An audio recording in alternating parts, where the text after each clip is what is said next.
Bom, João, acho que a gente pode começar. Você quer fazer a introdução, João? Bom dia, pessoal. Obrigado a todos aí por estarem participando aí de mais um treinamento de Phase Array. O treinamento vai ser ministrado pelo Wagner, tá? A gente vai deixar a audiência em mudo e vocês podem ir colocando as perguntas ao longo do treinamento no chat, que aí ao final a gente vai responder as questões, tá bem? Eu vou mandar no chat também a pesquisa de satisfação, depois para vocês responderem e espero que ocorra tudo bem aí, tá bem? Qualquer dúvida, avisa a gente no chat que a gente vai abrir também o microfone ao final para serem respondidas aí algumas questões, tá bem? Obrigado. Pode iniciar, Wagner. Bom dia, pessoal. Só um instante, por favor. Bom, aqui é o Wagner Romano. Acho que eu conheço bastante gente aí que está no chat, né? A intenção desse treinamento, desse webinar, na verdade, não é fazer um estudo profundo da técnica de phase array, mas tentar passar alguns conceitos básicos que permitam a vocês, quando virem uma inspeção de phase array ou virem uma tela de um equipamento de phase array, terem condições de analisar exatamente o que está acontecendo, identificar quais são as telas, quais os tipos de visualização, como dimensionar algumas indicações. E a gente vai abrir durante essa 1h30 para perguntas. Então, quem tiver alguma pergunta, pode colocar no chat e a gente vai abrir também o microfone para vocês poderem perguntar. Basicamente, o setup que eu usei para fazer esse treinamento foi um setup bastante parecido com esse que vocês estão vendo. É um equipamento, um Mentor UT, usamos um aplicativo, um app, como se fosse um iPhone, na verdade, você tem a opção de chamar os apps. Usei um app para inspeção de solda. Se der tempo, vou falar sobre inspeção de tubulação também, que é a mesma coisa de chapa. Essa que eu fiz aqui foi de chapa, na verdade, e tem uma de tubulação também. A gente vai, conforme for correndo aí o tempo, a gente vai vendo o que dá para falar sobre as aplicações. Deixa eu compartilhar minha tela aqui para a gente começar a apresentação. Então.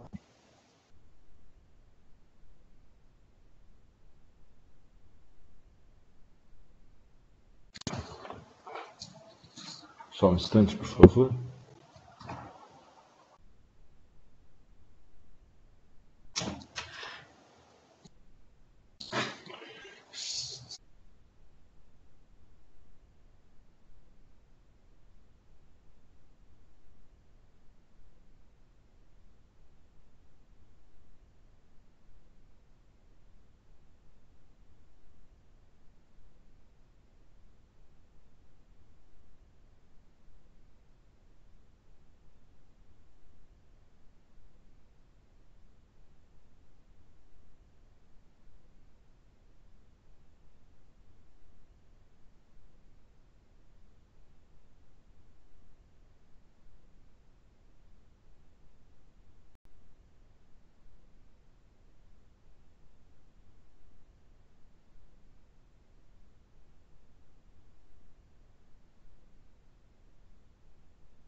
Bom dia, pessoal. Peço que aguardem um minutinho. A gente está com um probleminha no microfone, ele já está reconectando aí para compartilhar novamente, tá bem? Só um minutinho.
Caiu a minha conexão aqui, eu voltei. João, tá tudo bem aí? Todo mundo me escuta? Tudo bem, Wagner. O pessoal está na escuta aqui também, respondendo pelo chat, pode seguir. Legal, peço desculpa aí, caiu a conexão. Conforme eu falei, a gente vai focar bastante nessa parte de... Tem que compartilhar a tela, Wagner. Tá legal. Conforme eu falei, a gente vai focar bastante nessa parte de Basecamp, CSCamp. Os tipos de gate também, vamos falar sobre resolução angular, resolução lateral, e depois a gente vai para a parte de inspeção, que é a parte de calibração de sensibilidade, probe delay, verificação dos elementos mortos, os tipos de ajuste que a gente tem que fazer, análise das indicações, como dimensionar, enfim. E no final, se der tempo, eu vou falar como construir apps, como no iPhone a gente pode construir os apps customizados. Esta é uma grande vantagem dessa solução, você não precisa conhecer o equipamento, todos os atalhos, todas as teclas, você não tem a mesma dificuldade que você tem nos equipamentos disponíveis hoje. Aqui você trabalha como se fosse um iPhone, você tem um app para solda, ele já vem com vários apps, se você não quer usar app, você pode usar também um aplicativo genérico e usar como equipamento convencional, um equipamento comum. Agora, caso você queira, você pode ter soluções customizadas que facilitam muito o dia a dia do inspetor. E eu vou mostrar isso para vocês durante esse treinamento. Então, o primeiro ponto muito importante quando vocês começarem a fazer qualquer inspeção, seja de phase array, seja de ultrassom convencional, LP, PM, é conhecer isso que eu vou explicar agora. Primeiro, o conceito de POD, Probability of Detection. Então, durante a primeira fase da inspeção, eu sempre costumo falar que a inspeção se divide basicamente em 3 etapas. A primeira é a detecção, a segunda é a avaliação e a terceira é o relatório. Durante a primeira etapa, que é a detecção, é importante ter um mindset que é o seguinte: esse setup que eu estou usando, esse transdutor que eu estou usando, essas leis focais que eu estou usando, elas me permitem, elas me dão uma probabilidade de detecção alta de uma falha. Se tiver uma falha, eu vou encontrar essa falha. Então, esse é um conceito muito importante. Quando fizer a inspeção, quando for fazer a inspeção, quando fizer o plano de inspeção, colocar as leis focais que eu vou explicar, ter esse mindset. Eu estou com o POD adequado, a probabilidade de detectar uma falha é alta ou é baixa? Então, vocês podem ver aqui na tela, por exemplo, que eu tenho um gráfico que, na verdade, eu comparo vários métodos, porém, poderia ser vários setups, enfim, vários tipos de transdutor, poderiam ser outras coisas também, na qual a gente percebe que para cada método, para cada setup, a gente tem uma probabilidade diferente. Então, por exemplo, se eu pegar uma falha de 5 milímetros, para um dado setup, um dado método, eu tenho 10%. Ao passo que se eu pego um outro método aqui, por exemplo, eu vou ter 20%, posso ter até 70%. Então, varia bastante dependendo da maneira como a gente faz o arranjo, como a gente programa as leis focais do equipamento. E durante a primeira etapa, o parâmetro mais importante, POD. Então, é importante sempre ter isso em mente. O POD é o parâmetro mais importante durante a etapa de detecção. Passou a etapa de detecção, encontrou alguma indicação, tem que avaliar a indicação. Durante essa etapa de avaliação, os parâmetros mais importantes quais são? São a precisão e exatidão. Então, para ser bem breve, precisão o que é? Muita gente se confunde. Precisão é o seguinte: você está fazendo a inspeção. Se vier outro inspetor fazer a mesma inspeção, ele vai ter o mesmo resultado que você. Se vierem 10 inspetores, os 10 vão ter o mesmo resultado. Então, aqui, nesse gráfico, é possível verificar com bastante... enfim, é fácil de entender isso. Se eu tiver 100 medidas, se eu tiver precisão, as 100 vão estar muito, muito próximas. É como se eu desse 100 tiros e acertasse os 100 no mesmo local. Não me interessa se está correto ou se está errado. Me interessa que todas são muito próximas, muito parecidas. Isso é precisão, que é diferente de exatidão. Exatidão é quão próximo elas estão do valor correto. Então, o ideal é sempre a gente ter um sistema preciso e exato, como esse. Ou seja, se 10 inspetores fizerem a mesma avaliação, os 10 vão medir a mesma coisa, e os 10 vão medir de maneira correta. Por isso que é importante entender esse conceito de precisão e exatidão também. Durante o treinamento de hoje, a gente vai falar muito sobre essas telas que vocês estão vendo agora. Ou seja, a primeira tela é a tela de iScan. Então, eu parto do princípio que as pessoas que estão participando conhecem um pouco de ultrassom. Então, elas têm familiaridade com a tela de iScan. Essa é a tela de C-Scan, uma tela de B-Scan e 2 telas de C-Scan. Uma é uma tela completa e o outro é o zoom. Então, só para adiantar, a tela de C-Scan nada mais é que é essa tela aqui, ó, do que várias telas de S-Scan, que por sua vez é composta por várias telas de A-Scan. Então, primeiro conceito importante de entender quando a gente for mexer com Phase Array. A tela que a gente vê aqui, ó, que são várias leis focais, aqui, por exemplo, ó, eu estou variando de 40 até 70 graus. Para cada lei focal, ou seja, 40 graus é uma lei focal, 41 é outro, 42, para cada lei focal, eu vou ter uma tela diferente de A-Scan. Então é importante entender isso. O A-Scan que a gente vê é para cada lei focal. Então encontrou uma indicação na tela, quer avaliar ela, dimensionar, tem que usar o cursor e colocar em cima da indicação para poder aplicar as técnicas pertinentes de dimensionamento daquela indicação.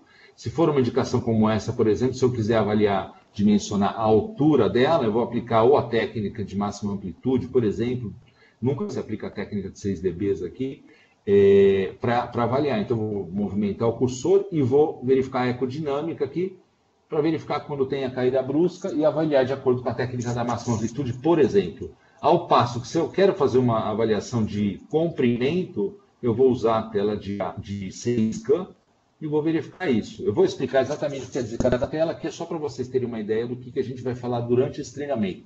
Então, essa é a tela básica que a gente vai usar durante todo o treinamento. Outro ponto importante são os gates.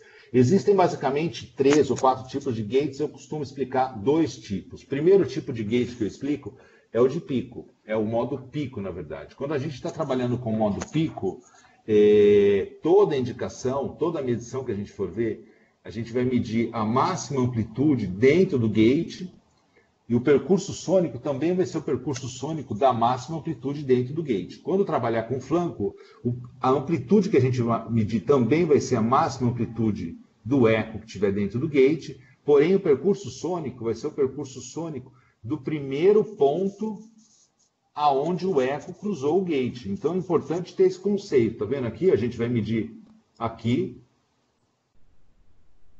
E o percurso sônico vai ser nesse ponto também. Aqui a amplitude vai ser essa, porém o percurso sônico vai ser esse percurso sônico. Não vai ser esse percurso sônico. Então é importante entender bem esse conceito aqui também. Quando a gente trabalha com solda, a gente sempre vai usar modo pico. Corrosão, sempre modo flanco.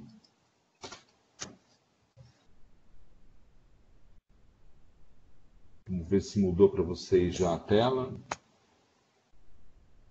Às vezes eu acho que demora um pouco para mudar a tela de vocês, espero que tenha mudado. Então, agora a gente vai ver aqui a varredura linear. Quando a gente está verificando a varredura linear, o que acontece? É o princípio básico também de Phase Array. Sempre que a gente estiver trabalhando com Phase Array, esse é o segundo conceito muito importante também. Virtual Probe. O que quer dizer Virtual Probe? Virtual Probe quer dizer o seguinte: quantos elementos a gente está disparando por vez, quando a gente trabalha com a varredura, por exemplo, linear, que é essa varredura. Lá na varredura linear, a gente muda a posição do cabeçote eletronicamente. Como que funciona isso? Funciona dessa maneira que vocês estão vendo aí. Então, a gente vai mudar a posição do cabeçote. Aqui, no caso, eu estou disparando 4 elementos por vez. Eu tenho um cabeçote, acho que de 10 elementos, disparo 4 por vez. E aquele conceito que eu falei, super importante, está vendo? Para cada lei focal, eu tenho uma tela de A-Scan diferente. Para cada lei focal, eu vou mudar a tela de A-Scan. Isso é varredura linear. Ela poderia ser angulada também. Aqui, no caso, eu estou com 0 graus. Eu poderia estar varrendo, por exemplo, com um ângulo de 60 graus aqui, por exemplo. Então, eu teria uma varredura linear, que eu vou explicar mais para frente, com um ângulo de 60 graus. Então, essa é a varredura linear. A varredura setorial, a gente vai gerar ela dando um delay no disparo dos elementos. Então, por exemplo, eu posso dar um delay aqui no disparo dos elementos, conforme vocês estão vendo, e gerar um ângulo, por exemplo, de 60 graus. Aí eu mudo esse delay e gero um ângulo, por exemplo, de 61, 62. Enfim, obedecendo a lei de Snell e lógica, eu posso gerar vários ângulos. E posso ter um stack, ou seja, posso gerar 40, 40,5, 41, 41,5. Posso fazer várias coisas, mas é assim que funciona, é assim que a gente gera as várias leis focais. Eu posso também focalizar. Diferente do transdutor convencional, aqui eu posso focalizar eletronicamente. No transdutor convencional, ele já tem uma focalização lá, eu só consigo alterar ela alterando a sapata ou alterando o tamanho o diâmetro do transdutor, por exemplo, e aí eu conseguiria alterar a focalização. A varredura, aqui, para vocês terem uma ideia melhor, né? Quando a gente trabalha com convencional, a gente inspeciona a solda movimentando o transdutor. E aí a gente consegue cobrir todo o volume da solda, fazer exatamente esse movimento que vocês estão vendo aí. Eu consigo cobrir todo o volume da solda somente movimentando o transdutor. Quando a gente trabalha com phase array, isso é um pouquinho diferente. Ao invés de eu movimentar o transdutor dessa maneira, eu faço uma varredura paralelamente à solda. E eu posso varrer com vários ângulos de uma vez só. E aqui um conceito importante, tá vendo? Aqui, por exemplo, vamos supor que eu estivesse varrendo de 40 até 70 graus. Percebe como eu tenho uma distância entre os feixes? Essa distância entre os feixes é o que determina a resolução angular. Então, se eu tiver que determinar uma altura e eu não tiver uma resolução angular adequada, eu não vou ter resolução para falar se tem 2 ou 3 milímetros, por exemplo, de altura. Então, é importante entender esse conceito.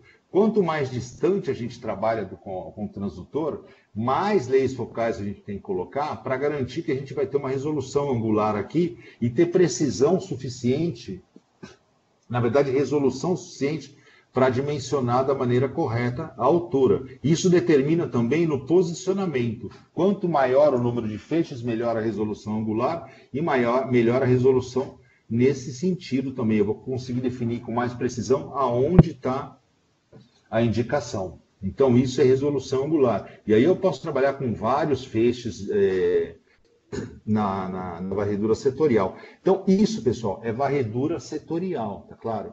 Eu estou aumentando, tá vendo? Eu posso aumentar, eu estou aumentando o número de feixes sem mudar o ângulo inicial e o ângulo final.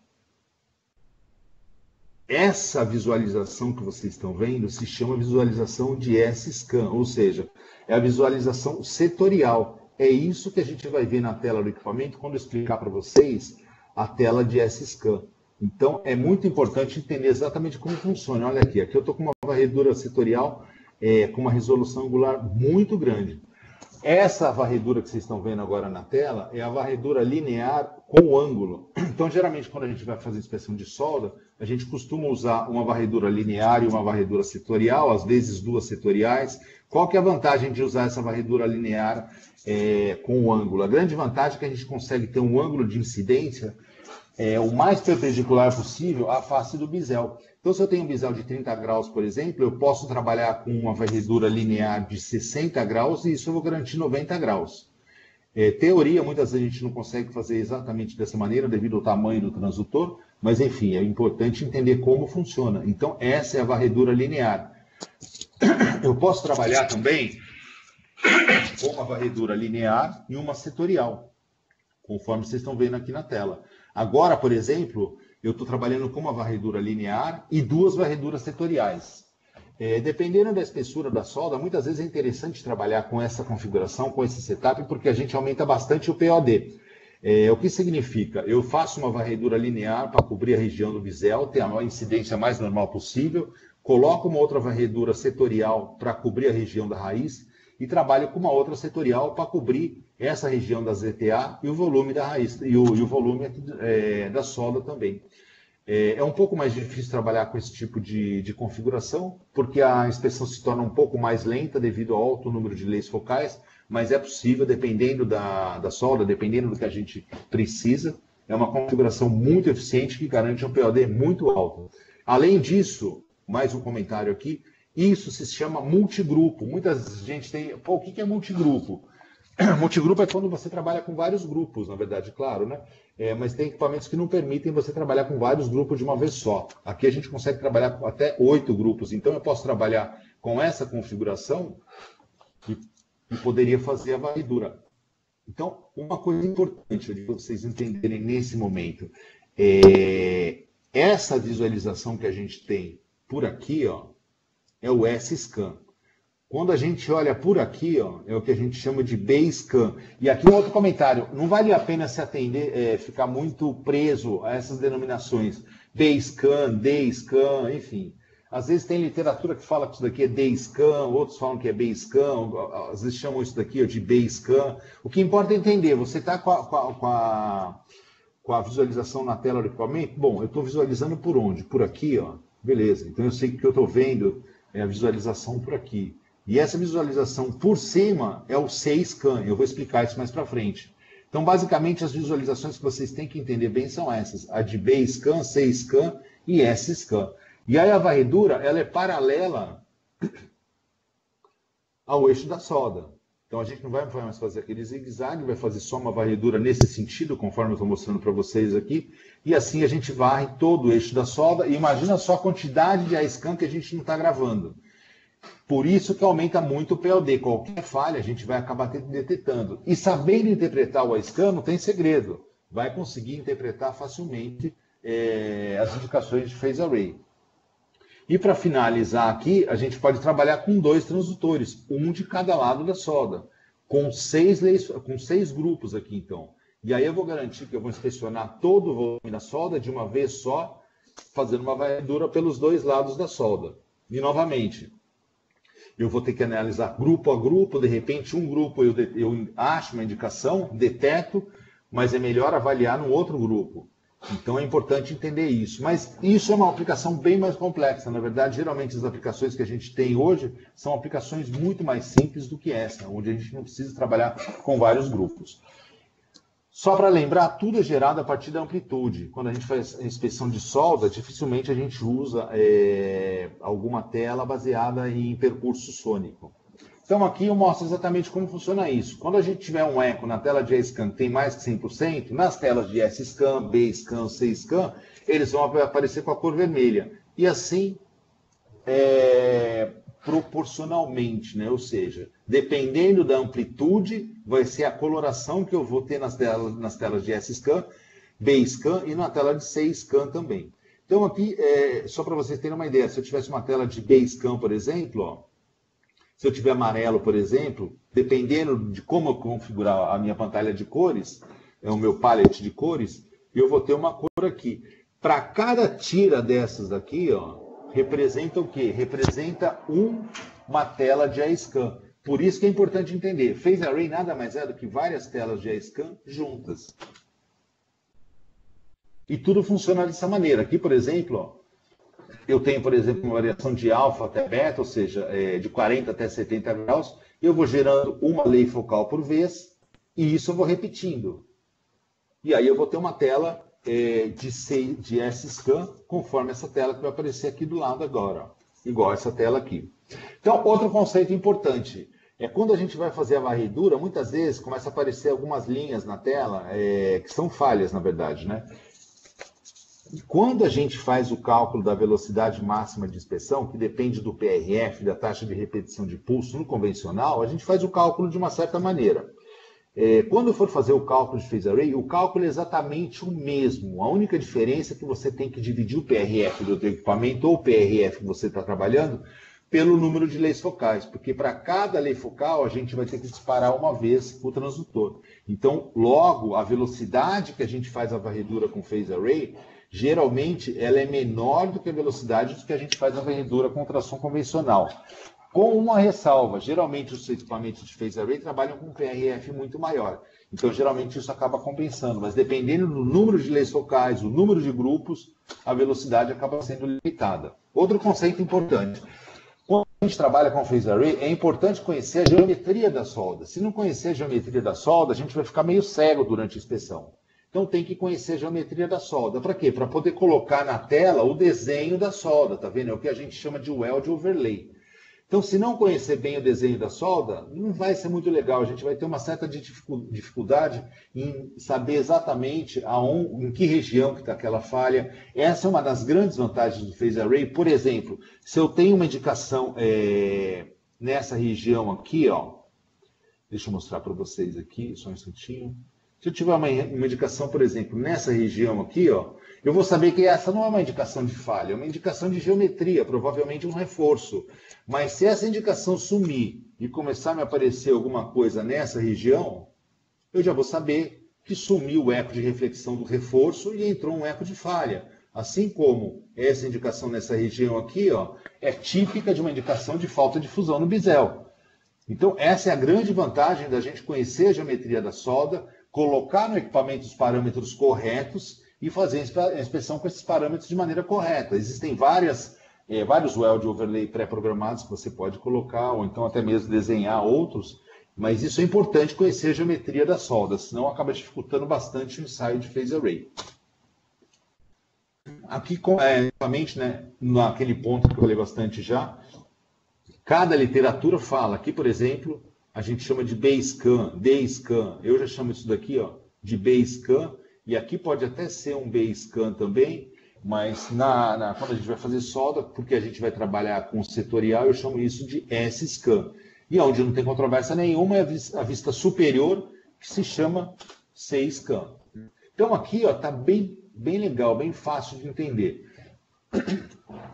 Olha só, essa tela aqui, ó, é a tela de Basecamp, que é essa visualização por aqui, ó, como se você estivesse olhando por aqui, tá vendo? Se a gente está olhando por aqui, logo eu posso imaginar o quê? Que eu tenho o que aqui? Eu tenho a altura da peça. Essa é a visualização de C-Scan, que é justamente a vista superior da peça. Então, quando a gente está olhando por aqui, eu estou vendo a vista superior da tela. Então, conforme eu vou fazer a varredura aqui, ó, eu estou movimentando o quê? Estou movimentando nesse sentido aqui, ó. Tá vendo? Então, por exemplo, se eu tenho uma área de varredura de 200 milímetros, quer dizer que daqui até aqui é 200 milímetros, ou seja, daqui a aqui é 200 milímetros. Logo, quando eu mudo esse cursor aqui, ó, esse cursor aqui também deve mudar. Tá claro? E aqui a tela de S-Scan, que é essa tela aqui que vocês estão vendo. Ó. Vou mais devagar aqui com o cursor, porque senão eu acho que acaba não dando para ver muito legal. De qualquer maneira, essa daqui é a tela de S-Scan. Deixa eu colocar aqui. S-Scan, C-Scan, C-Scan não, desculpa, S-Scan, aqui, ó. Então, S-Scan, aqui, ó, tela de B-Scan, tá vendo? Essa escala aqui vai ser escala do quê, então? Escala de profundidade. Essa é a tela do quê? De C-Scan, que é essa aqui. Logo, essa escala aqui é o quê? É a escala de deslocamento do transdutor. Conforme eu desloco ela aqui, é como se eu estivesse deslocando o transdutor nesse sentido. Então, é importantíssimo entender isso daqui. Quem entende isso daqui, entendeu praticamente 90% do que é um ensaio de phase array. Um outro ponto importante, quando eu coloco essa imagem aqui, tenho que explicar o seguinte, ó, tem muitos equipamentos no mercado que eles não mostram essa tela de C-Scan como uma vista superior, que é o que a gente chama de C-Scan corrigido. Eles mostram a tela de C-Scan, que é uma vista do feixe, ou seja, como se você estivesse olhando o bisel da solda. E essa é a informação não corrigida. Você só consegue ver isso quando você vai para o software do equipamento. Aqui a gente consegue ver direto essa tela aqui, e isso é muito bacana, porque você vê a vista superior, ou seja, a planta, como se você consegue identificar de maneira muito mais simples as falhas, né? No equipamento de phase array, um outro detalhe importante é esse, para quem fez os exames de qualificação, enfim, conhece muito bem isso daqui. A gente trabalha com a tela rebatida na tela de S-Scan. O que é a tela rebatida? A solda, na verdade, ela só vem até esse ponto aqui, ó, até aqui, tá bom? A solda termina aqui, ó. Porém, a gente rebate isso daqui para baixo. Então, essa região aqui, ó, é a mesma coisa do que essa região aqui, ó. Tá claro? Ou seja, a solda está rebatida. Esse é o padrão de visualização dos equipamentos de ultrassom. É muito mais fácil, na verdade, trabalhar dessa maneira. O único cuidado que tem que ter é que a gente pode ver a falha 2 vezes na tela, tá vendo? É a mesma falha. Ou muitas vezes eu posso pegar a indicação com 2 ângulos diferentes e eu vou ver ela na tela 2 vezes. Ao passo que, quando a gente trabalha com a tela dessa maneira, não. Daí a gente vai ver ela exatamente como acontece na peça que a gente está inspecionando. O feixe sendo refletido. Então, quando a vista está corrigida por volume, na verdade a gente não tem isso disponível na maioria dos equipamentos, a gente vai ter essa visualização. É muito importante saber o quê? saber relacionar exatamente essa com essa. Mas é muito simples também. É a mesma coisa no convencional, quando a gente vai fazer análise no convencional, muitas vezes o que a gente vê é isso daqui. Vamos adiante aqui.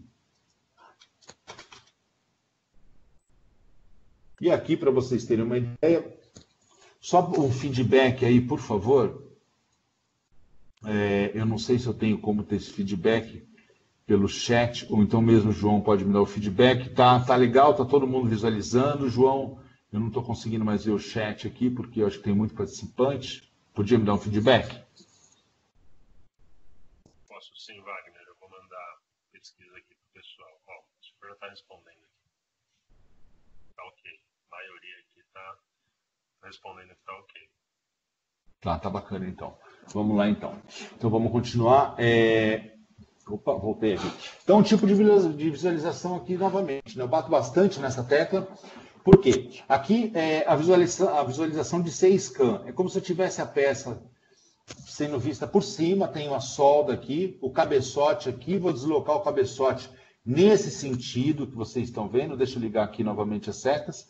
A gente vai deslocar o cabeçote nesse sentido. A peça é isso que vocês estão vendo aqui. E um outro parâmetro que é super importante é o index offset, origem offset, são vários nomes. O que é isso? A distância do centro da solda até a frente do transdutor. Isso é uma coisa que a gente tem que verificar durante a etapa de fazer o plano de inspeção, quando a gente está programando as leis focais. Porque percebe nessa imagem que eu estou mostrando aqui embaixo para vocês, ó, se eu não tiver com isso da maneira correta, o que vai acontecer? Eu não vou estar cobrindo todo o volume da solda da maneira como eu gostaria de cobrir. Então é importante determinar o index offset de tal maneira que eu cubra o volume da solda completo. Então, dependendo das leis focais que eu estou usando, eu não vou conseguir cobrir esse volume da solda. Então, aqui, por exemplo, eu estou usando umas leis focais que eu consigo cobrir todo o volume da solda. Mais uma coisa que é importante.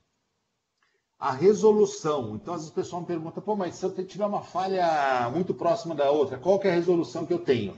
Existem basicamente 3 tipos de resolução, a maioria da literatura fala só em 2. A primeira resolução que é importante vocês entenderem é a resolução no eixo de varredura, ou seja, a resolução no eixo X, que é essa resolução aqui. A resolução no eixo X, basicamente, ela é determinada por quem? Pelo encoder, pelo scanner. Então, eu tenho que avisar o equipamento, olha, eu quero uma resolução de 1 milímetro, ou seja, a cada 1 milímetro eu vou aquisitar os dados. Se eu tiver 1 metro de solda, a cada 1 milímetro eu aquisitar os dados, eu vou aquisitar os dados 1000 vezes. Ou seja, se eu tenho resolução para distinguir 2 indicações, no máximo, na verdade, com 1 milímetro de distância. Se eu tiver 2 indicações no espaço de 1 milímetro, eu vou ver na tela do equipamento só uma indicação, porque eu tenho uma resolução de 1 milímetro. Então, essa é a resolução no eixo X.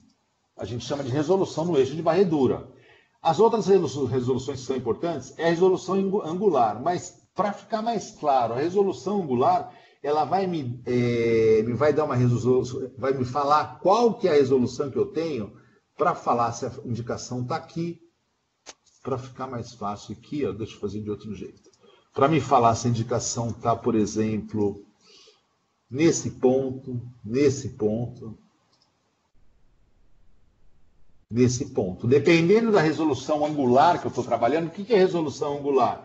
Se eu estou trabalhando de 40 até 70, de meio em meio, eu estou com uma resolução angular de meio grau, ou de 1 grau, ou de 2 graus. Indiretamente, isso vai me falar aonde está a indicação, se ela está mais próxima do centro ou mais distante. Por quê? Porque o equipamento faz conta trigonométrica, entendeu? É a distância projetada, ele vai calcular como? Usando o ângulo. Uma vez que ele vai usar o ângulo, quanto melhor a resolução, melhor a resolução angular, melhor vai ser a minha resolução no eixo X.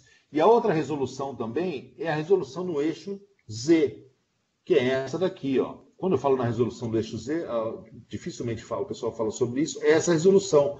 Qual que é a profundidade que eu tenho? Dependendo da resolução angular, vai ser a resolução no eixo Z. E até mesmo para determinar qual que é a altura que eu vou ter, se eu tenho uma falha, se eu quero saber qual que é a altura da falha, Quanto melhor a resolução angular, melhor vai ser a resolução que eu vou ter para determinar qual a altura da falha. Então, todos esses são conceitos que o inspetor tem que dominar, ele tem que conhecer bem para conseguir aumentar o máximo possível a precisão e a exatidão durante a inspeção. Então, é muito importante conhecer esses conceitos de maneira muito, enfim, conhecer muito bem esses conceitos. Então, está aqui, ó, os tipos de visualização que eu tinha falado para vocês. Primeiro, o S-Scan, o B-Scan, que está aqui, que eu já falei, o C-Scan e o C-Scan com zoom. Então, vamos lá, para ter uma ideia aqui melhor. Ó. Quando eu movimento o transdutor nesse sentido, ou seja, quando eu movimento o cursor nesse sentido aqui, ó, é como se eu estivesse movimentando quem? É como se eu estivesse movimentando o transdutor. Movimentei o cursor aqui, é a mesma coisa que movimentar o transdutor. Então, uma vez que a gente capturou os dados, fez o ensaio, toda vez que eu movimentar esse cursor aqui, ó, olha lá, eu vou movimentar ele, vou começar aqui, tá bom? Espero que todos estejam vendo. Para cada milímetro que eu movimentar, é como se eu estivesse aquisitando de 40 até 70 graus. Cada vez que eu movimentar 1 milímetro aqui, ó, é como se eu estivesse movimentando de 40 até 70. Às vezes as pessoas me perguntam, mas eu estou vendo aqui, ó, está movimentando, está mudando menos que 1. Muda menos que 1, porque ele muda de acordo com a resolução da tela aqui. Mas a tela mesmo de S-Scan e de A-Scan só vai movimentar, só vai mudar a cada 1 milímetro. Então vamos aqui numa região, ó. Então aqui ó, fica bem claro, olha só como é fácil. Estou movimentando o meu transdutor aqui, ó. E o que eu tenho que ficar observando quando eu movimento isso? Na verdade, eu gosto de observar essa região aqui, ó. Por quê? Uma vez que eu não tenho falha aqui, ó, por que eu observo aqui, ó? Porque nesse caso está claro para mim que isso está claro o quê? Que é uma indicação de geometria. Eu não tenho falha, isso é geometria. É a indicação do reflexo e do reforço. Aonde eu estou vendo esse reflexo aqui, ó? Esse reflexo não, essa indicação do reforço aqui nessa tela. Estou vendo aqui, ó. Está vendo que ela está totalmente alinhada com a tela de B-Scan? Olha aqui, ó. Isso daqui, ó, está exatamente aqui, ó. Tá vendo? É essa linha aqui, ó. Então essa linha que eu estou vendo está aqui, ó. Só que qual que é a escala? Essa escala que eu tenho aqui, ó, é a escala do quê? É a escala de profundidade, tá vendo? Começa em 0 até 30, que é a mesma escala que eu tenho aqui, ó, de 0 até 30, mais ou menos. Que não é a mesma escala que eu tenho aqui, porque aqui a escala que eu tenho aqui é a escala de percurso sônico, ou seja, essa escala que eu tenho aqui, ó, essa distância, por exemplo, desse ponto até esse, é a distância que eu tenho, ó, aqui, ó. Ou seja, aqui o percurso sônico, ó, daqui, ó, desse ponto aqui, ó, até esse ponto, essa distância aqui, ó, exatamente essa distância, que é o percurso sônico. Aqui não, aqui é a profundidade. Seria possível transformar essa escala em profundidade? É possível também. Eu gosto de trabalhar dessa maneira. E o equipamento ele já trabalha de tal maneira que ele alinha o eco aqui, ó, com a indicação quando eu coloco a lei focal em cima. O que é colocar a lei focal em cima aqui, ó? Eu posso movimentar esse transdutor, tá vendo? Até em cima da falha. Aqui não é falha, é geometria. Então, quando eu movimentei até aqui em cima, ó, apareceu esse eco, que é o eco de reflexão do reforço da raiz. Tá vendo? Que é exatamente essa região aqui, que é essa. Uma outra coisa que é importante vocês entenderem. Aonde está o transdutor nessa tela de C-Scan? O transdutor está aqui, ó, tá vendo? É como se eu tivesse com o transdutor aqui, ó, com as leis focais todas aqui, ó. Não é exatamente assim, mas para vocês terem uma ideia. E aí eu estou movimentando ele nesse sentido aqui, ó. Outra coisa, tá vendo que aqui, ó, eu tenho 0 aqui, ó. Esse 0 me indica o centro da solda. Então, a reflexão do reforço, ela está onde? Ela está depois do centro da solda, tá vendo? Ela está aqui, o centro da solda está aqui, ó. Nessa região, a reflexão do reforço está depois do centro da solda, por isso que essa linha está depois do centro da solda. Tá claro? E ao mesmo tempo, a gente pode verificar aqui na tela de B-Scan também, ó, que ela está um pouquinho antes da espessura máxima, ou seja, a espessura está aqui, ó, ela aparece, na verdade, ela aparece antes, porque a gente falou para o equipamento que a espessura. Então, o equipamento entende que, apesar dela estar depois, ele reflete ela ali para aquela região. Porque não pode ter nada depois da espessura da solda. Então, basicamente, pessoal, vocês vão entendendo aos poucos, a gente vai falar mais agora no treinamento sobre isso. Eu vou movimentar o cursor aqui, para ele ir para essa região aqui. Ó. Olha só que interessante. Quando eu chegar nessa região aqui, ó, apareceu uma falha, uma indicação. Está na cara que é uma falha onde? É uma falha na região do bisel, tá claro? Ah, mas não está exatamente em cima do bisel. Claro, geralmente a gente não consegue, o que a gente tem que analisar é a região de fusão e não uma linha. Então é isso que a gente analisa. Se eu movimentar mais um pouco aqui, ó, dá para ver que a gente tem duas falhas nessa indicação. A primeira falha é a falha na região do bisel e a segunda falha é uma falha na raiz, que dá para ver exatamente aqui, tá vendo? E o movimento que a gente vê, a ecodinâmica, é exatamente a mesma do convencional. Ou seja, some a reflexão do reforço e entra a indicação da raiz ali na frente, tá vendo? Aqui a gente tem outra falha na raiz, ó. Estou movimentando, olha lá em cima a tela, ó. Vai sumir essa tela, essa falha, essa indicação de geometria, e vai aparecer a falha na frente. Então, é basicamente isso, não tem muito segredo, tá vendo? E tá vendo aqui em cima, se eu olhar na tela de Basecamp, ela me aparece aqui na tela de Basecamp também, ó. É essa falha aqui, ó. Ou seja, ela aparece antes da reflexão do reforço. Por quê? Porque ela está antes da reflexão do reforço. Vamos adiante aqui. João, perguntas. Eu não consigo ver o chat, então eu não consigo ver as perguntas. Só um minuto, Wagner. Tem uma pergunta aqui do Offset, mas acredito que o Bruno já tenha respondido para o Anselmo. Até agora sem muitas perguntas. O pessoal está perguntando se a gravação, na verdade, vai ser disponibilizada. Depois a gente vai enviar o link para acessarem o treinamento no YouTube. Você consegue abrir o microfone aí, João? Se alguém quiser falar, pode falar. A gente tem 2 minutinhos aqui para a pergunta. Pessoal, o microfone está aberto. Quem quiser falar é só clicar no microfone para sair do mudo. Tá bem? Vamos lá. Bom dia. Bom dia. Wagner, eu tenho uma dúvida em relação aos elementos.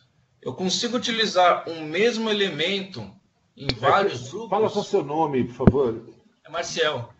Ô, Marcel, tudo bom? Pode falar. Eu consigo utilizar esse tal, o mesmo elemento em vários grupos? Ou tem que ser separado isso? Se você consegue usar o mesmo elemento em vários grupos, consegue. Você tem 64 elementos no transdutor, por exemplo, você pode fazer uma varredura linear, por exemplo, com 3 elementos. Então você vai ter 64 elementos, disparando 3 a 3, você vai ter 60 leis focais. Eu vou explicar isso daqui para frente. E depois você pode fazer uma outra varredura setorial, usando os 16 primeiros, depois mais uma setorial usando os 16 últimos, sem problema nenhum. Obrigado. Bom dia, Wagner. Bom dia. É o Leonardo Torres, diretor da Qualitec. Oi, Leonardo, tudo bom? Tudo bom? Eu consigo usar o Phase Array em equipamento forjado, como, por exemplo, sem solda, exemplo, uma âncora de 12 metros. Eu consigo usar para rastrear trinca nela? Consegue.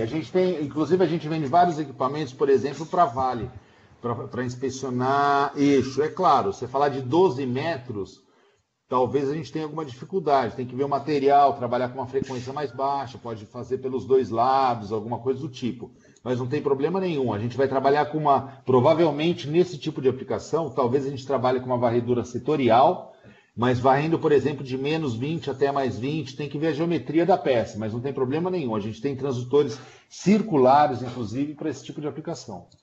Tá ótimo. Obrigado aí. Imagina, um abraço. João, vamos adiante então, que a gente vai abrir para perguntas novamente. Se você puder colocar em multi novamente, porque eu não vejo. Tá legal, tá legal.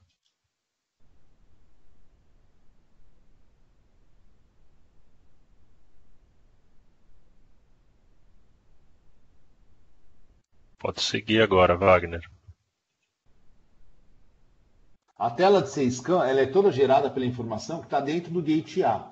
Então, a gente pode colocar, tem que posicionar o Gate A da maneira correta, na região que a gente quer, ou então a gente pode falar para o equipamento, olha, eu quero a tela de A-Scan, eu quero a tela de C-Scan, que ela seja gerada por toda a informação que eu tenho em todo o range aqui, ó. E aí a gente vai ter uma tela mais completa, né? Então, aqui, por exemplo, só para vocês terem uma ideia, se eu posso vir aqui e mudar, por exemplo, só Gate A. Aí eu vou ter só o que está dentro do Gate A, tá vendo? Aqui, ó. Eu não vou ter mais informação do que estiver fora do Gate A.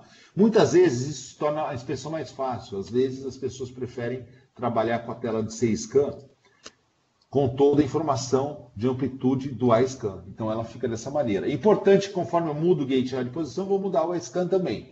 É importante ter em mente o seguinte, tela de C-Scan, ela é uma tela para aumentar o POD da inspeção, ponto. Ou seja, porque a gente, por exemplo, se eu estiver trabalhando com 200 milímetros, com uma resolução de 1 milímetro, eu vou aquisitar 200 vezes. Se eu tenho 30 leis focais, 200 vezes 30 vai dar, sei lá, 2.000, 6.000 vezes, 6.000 telas de A-Scan. Então eu não consigo analisar uma por uma. Então aqui, olhando as cores, eu vou ver aonde está, e aí então eu sei onde está a indicação, e aí eu vou trabalhar em cima dela, vou dimensionar, vou fazer tudo que eu preciso. Mas é importante o conceito de POD. Essa tela de C-Scan aqui me garante um POD legal? É isso que é importante. Então, o posicionamento dos gates, basicamente para gerar a tela de C-Scan da maneira que eu quero. Por quê? Porque se eu colocar aqui, por exemplo, Gate A, então toda a informação que eu tenho aqui está baseada no Gate A. Se eu mudar a posição do Gate A, eu vou mudar totalmente a minha tela de... Por exemplo, se eu colocar o Gate A aqui, mudei a posição do Gate A, tá vendo? Já mudou toda a tela aqui, ó. Olha lá, ó.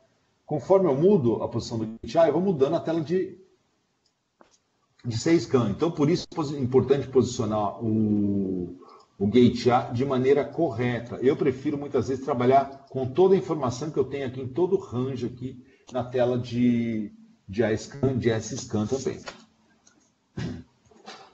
Vamos lá. As calibrações.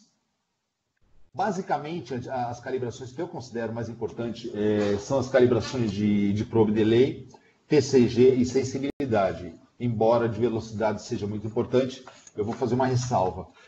Calibração de velocidade eu não faço de jeito nenhum se eu não tiver um bloco de calibração com dimensões conhecidas e com o mesmo material da peça que eu vou inspecionar. Esse negócio, tem que fazer uma inspeção lá, calibra a velocidade, pega o V1 e calibra. Você não está calibrando a velocidade, você está medindo a velocidade do bloco V1. Se for onda longitudinal, você calibrou no V1, deu 5.990, pô, quer dizer que teu V1 está ruim, entendeu? Não, tem que dar 5.920, ponto final, mais ou menos, alguma coisa ali. Então você não está medindo a velocidade, você não está calibrando a velocidade, está medindo a velocidade do V1. O que acontece? Quando você trabalha com phase array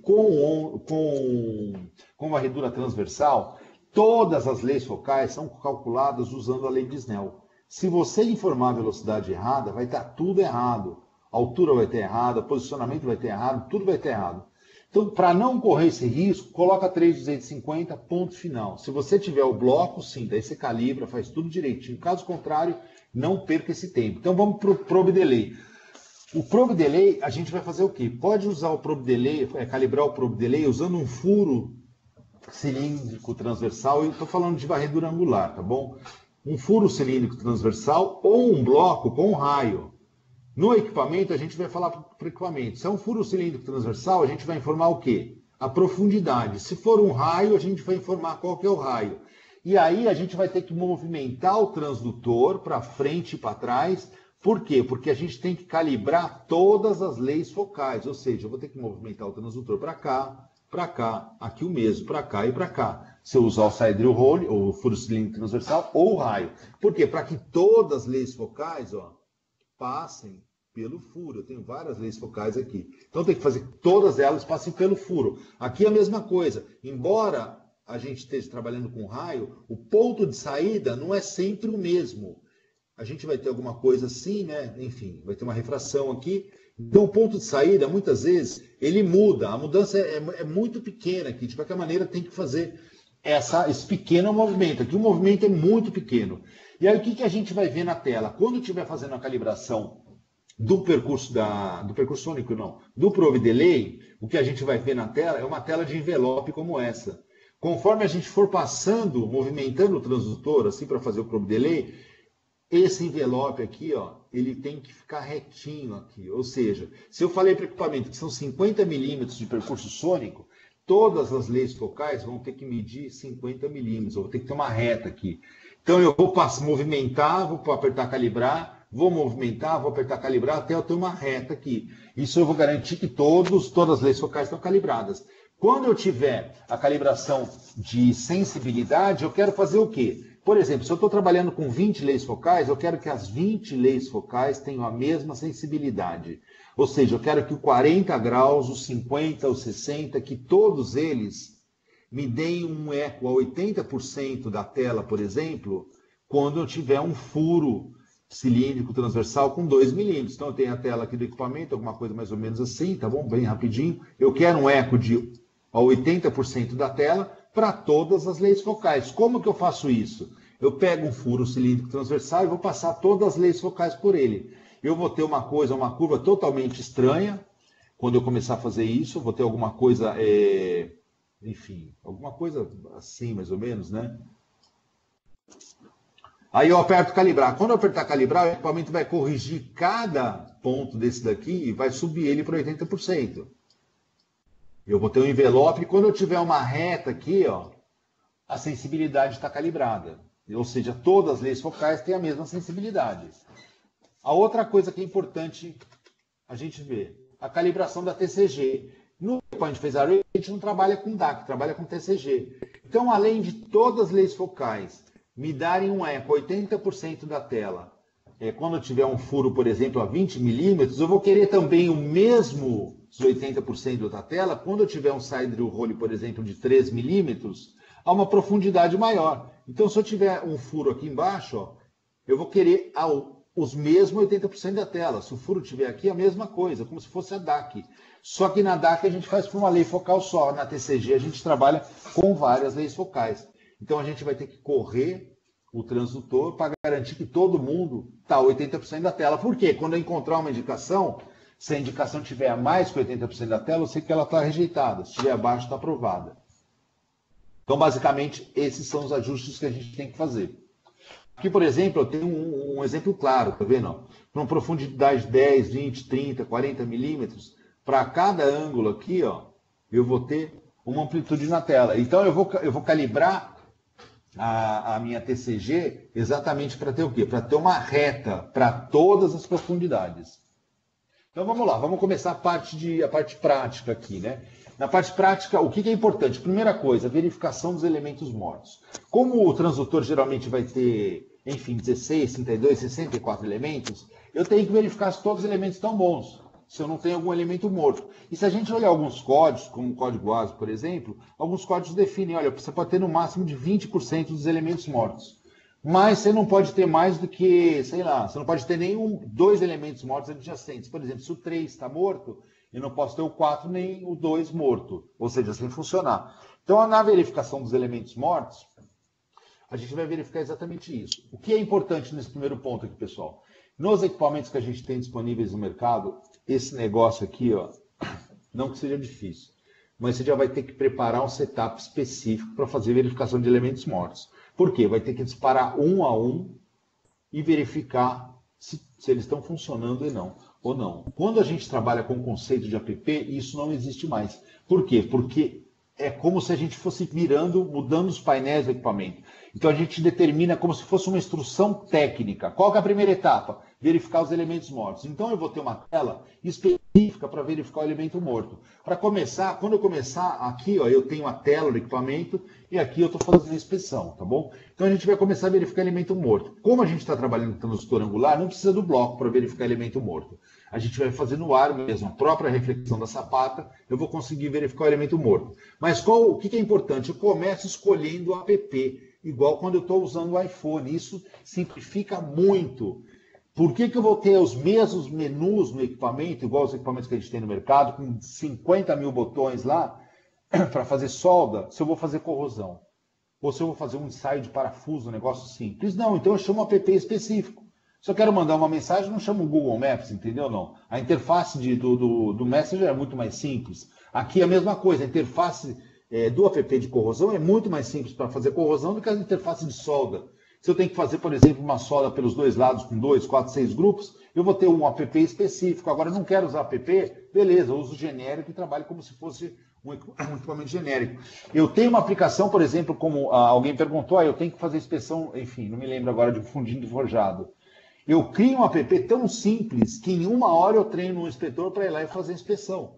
Não precisa dar um curso de 40 horas só para ele aprender a usar o equipamento. Essa é a grande vantagem de você ter um equipamento customizado com apps, como o Mentor UT.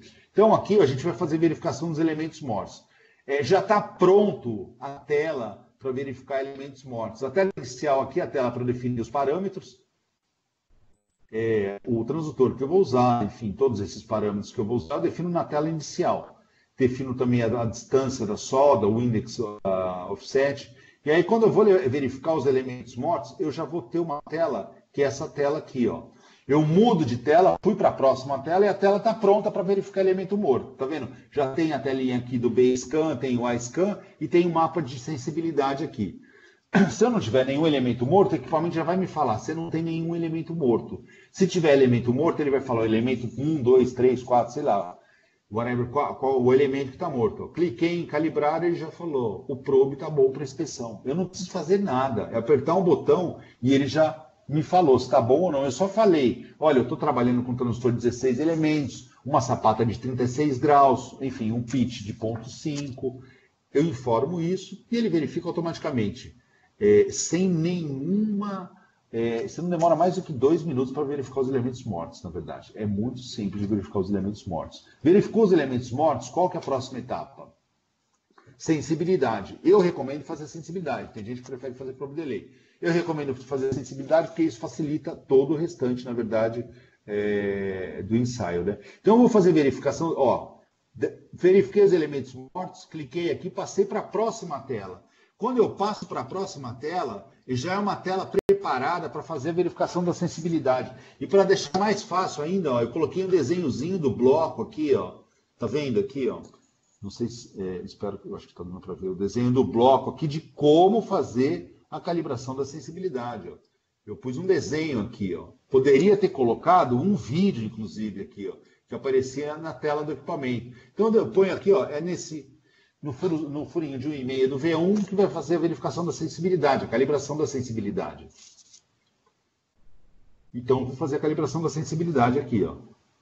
Vou no furo do V1. Um outro ponto importante, a maioria dos equipamentos gravam só 200% da tela. Aqui a gente grava até 800% da tela. Então, eu posso ter um eco a 800% da tela, olha só. O eco pode estar aqui, ó, até 800% da tela. Ó. Aqui seria um eco a 100% da tela. Eu posso ter um eco 800% da tela. E mesmo assim, eu vou estar gravando esse eco. E isso facilita muito quando eu vou fazer esse tipo de calibração. Porque diferente de outros equipamentos, eu não preciso garantir que todos os pontos estão na tela quando eu vou fazer a TCG ou a calibração da sensibilidade, tá bom? Então vamos lá. Fazendo a calibração da sensibilidade, vou andar um pouquinho mais rápido aqui para a gente ter mais tempo. Importante, as telas já estão preparadas, o mapa de amplitude, o S-Scan, e agora a única coisa que eu vou ter que fazer é passar o transdutor ali em cima do furinho de 1,5 e garantir o quê? Garantir que eu vou ter uma linha reta aqui, ó, ou seja, que todo mundo está com 80% da tela. Olha lá, comecei a fazer, tá vendo? É aquilo que eu falei. As primeiras leis focais, que é o de 45, 46, elas vão ter uma amplitude maior, porque elas estão mais próximas do furo, né? Então elas vão ter uma amplitude maior. Conforme eu vou distanciando o transdutor, ó, começa a cair a amplitude, tá vendo? A amplitude caindo aqui, ó. Ela vai começar a cair, e é justamente isso que eu não quero, por isso que eu faço essa calibração. Mas eu não preciso me preocupar que aqui está estourando a tela, eu posso deixar estourar. Desde que não passe de 800% aqui, eu mando ver no ganho, entendeu? E isso facilita bastante na hora de fazer a calibração. Então, ó, passei uma vez, apertei o calibrar, estou passando a segunda vez para verificar como é que ficou. Olha só como já está praticamente reto ali.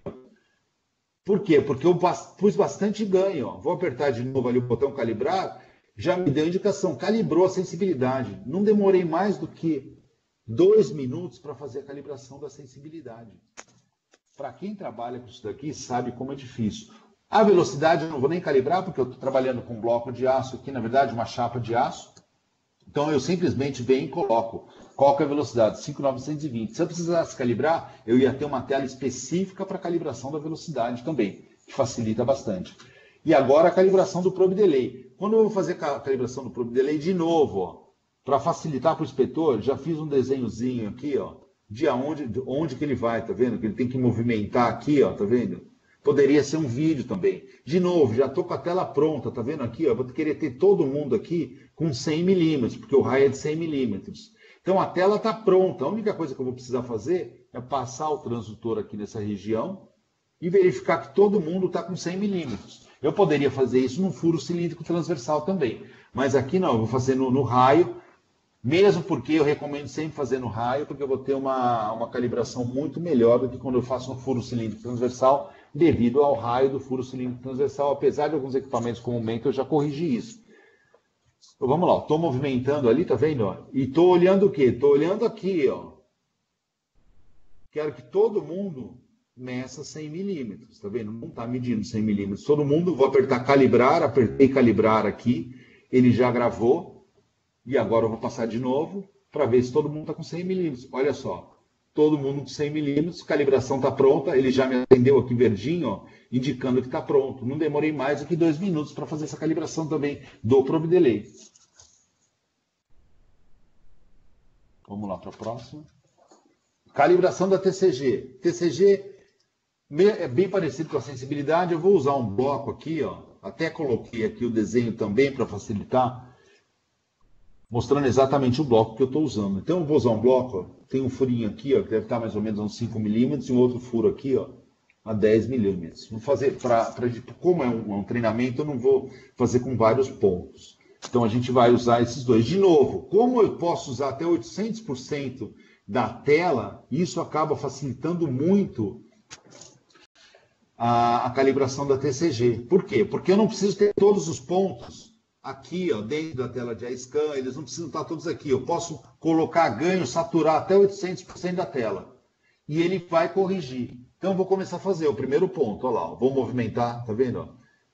E olha que eu estou saturado aqui, ó. Percebe que eu estou saturado, ó. Esse sinal aqui, ó. Olha como ele está vermelhão. Está acima de 200, 300% aqui da tela. Apertei uma vez aqui, ó, o calibrar aqui embaixo. Apertei o calibrar e vou passar de novo. Ó, já melhorou, mas não está bom ainda, tá vendo? Então passei mais uma vez, apertei calibrar mais uma vez. E vamos lá, hein? É que eu estou clicando aqui embaixo, nesse botãozinho aqui, se vocês olharem. Eu clico nesse botão e movimento o transdutor. Cada vez que eu clico, ele armazena. Olha lá, ó. Olha como já ficou praticamente retinho ali. Todas as leis focais com 80%. Acabou, ó. O primeiro ponto está gravado. Olha aqui, ó. Ele já vai passar para o ponto 2. Ele vai para o ponto 2. Agora eu vou passar lá para o ponto 2. Vamos lá, vamos ver. É a mesma coisa. Vou colocar o ganho lá em cima, sem me preocupar muito. E vou passar o transdutor no furo cilíndrico transversal.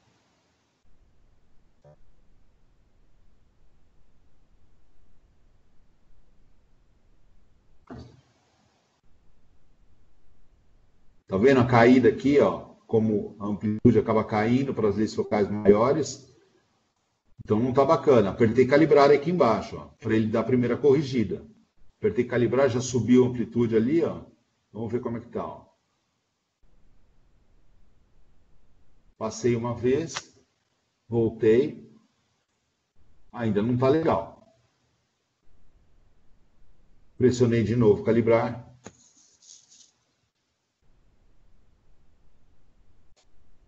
E agora sim, ó, vou passar a última vez aqui, ó. Aparece com um certo delay aqui embaixo, porque eu estou com o computador conectado no equipamento quando eu fiz a inspeção, então ele acaba dando um delay. Apertei calibrar de novo, ó, segundo ponto gravado, TCG pronta. Ou seja, eu não demorei mais do que 3 minutos para fazer a TCG de 2 pontos. já fiz um teste uma vez com um grande amigo meu aí, ele contra equipamento, enfim, ele não tinha nem começado ainda, já tinha acabado o TCG, para vocês terem uma ideia. Calibração do scanner, eu preciso informar para o equipamento a posição que está o transdutor. Para isso, o scanner tem que estar calibrado. Se o scanner não estiver calibrado, ele vai informar da informação errada da posição do transdutor. Vamos lá, eu vou simplesmente informar, olha, eu tenho 200 milímetros de região aqui que eu vou inspecionar. Eu sei que daqui até aqui tem 200 milímetros, que eu faço? Eu movimento o encoder 200 milímetros e volto 200 milímetros. Se eu fui 200 milímetros, apertei calibrar, quando eu volto tem que dar 0. Apertei calibrar de novo, encoder calibrado. Acabou, está calibrado, eu estou praticamente pronto para começar a minha inspeção. Vamos para a próxima etapa aqui. Pergunta, João.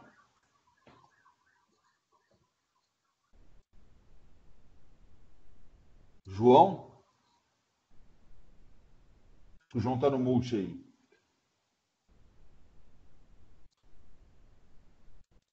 Alguma pergunta? Eu não consigo abrir para os participantes aqui. João, você é... Só um instantinho, pessoal. Vamos ver se o João está... Wagner.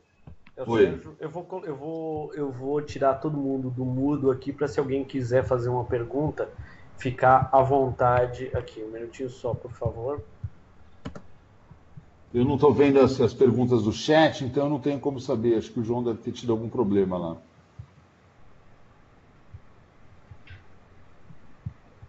Pessoal, é só clicar no microfonezinho aí. E fazer a pergunta. Fazer... Se alguém tiver alguma pergunta...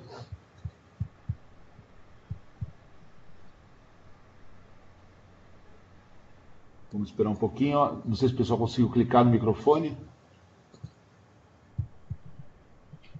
Pessoal, alguém está querendo fazer uma pergunta aí? É só clicar no microfone e perguntar.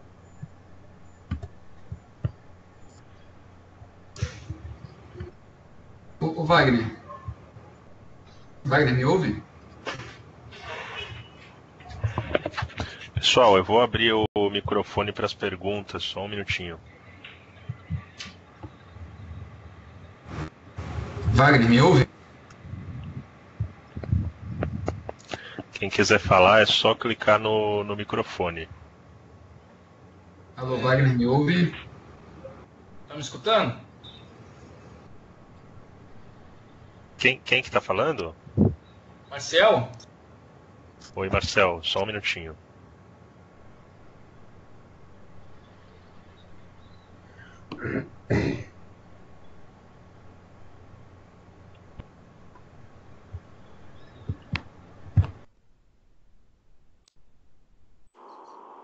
Oi, bom dia. Me ouve? Wagner, você consegue sair do multi agora? Só um minuto, pessoal. A gente está com um probleminha aqui no microfone. Tivemos um problema técnico aí hoje.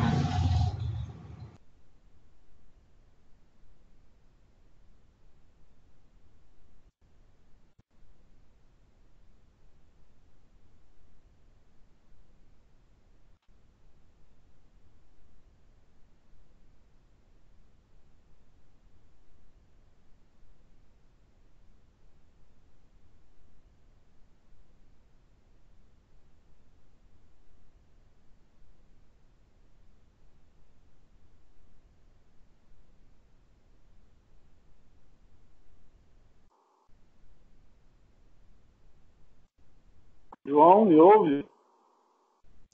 Eu escuto. Eu acho que o Wagner está com algum probleminha de conexão. Ele deve ter saído e vai entrar novamente na chamada. Peço paciência, só um minutinho. Beleza. Já vai resolver.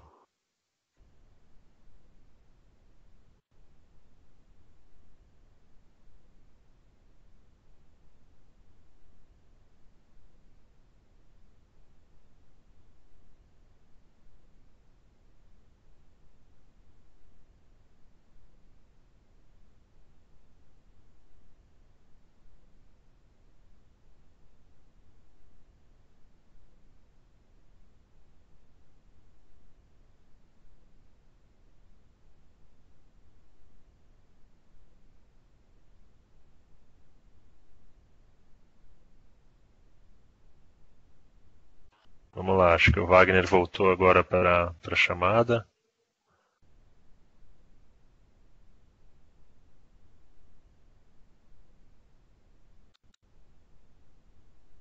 Wagner, pode testar o microfone, acho que já está aberto.